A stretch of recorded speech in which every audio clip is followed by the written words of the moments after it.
शहजाद अहमद की गज़ल आप सुनेंगे। आवाज़ है आयशा असलम मलिक की।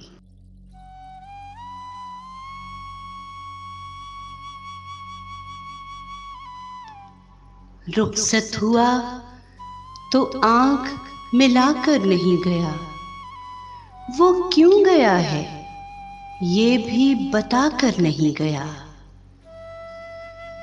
वो यूं गया कि बादे सबा याद आ गई, एहसास तक भी हमको दिलाकर नहीं गया।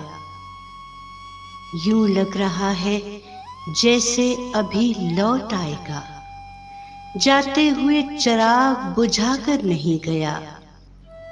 बस एक लकीर खींच गया दरमियान में, दीवार रास्ते में बनाकर नहीं गया।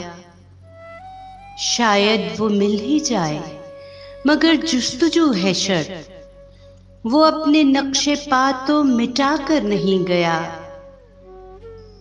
घर में है आज तक वही खुशबू बसी हुई, लगता है यूं कि जैसे वो आकर नहीं गया।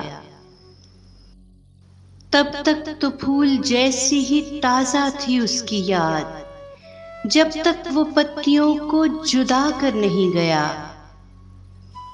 वैसी ही बेतलब है अभी मेरी जिंदगी, वो खारो खस में आग लगा कर नहीं गया।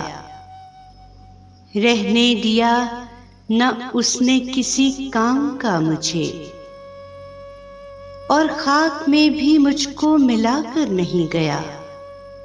शहजाद ये गिला ही रहा उसकी जात से, जाते हुए वो कोई गिला कर नहीं गया।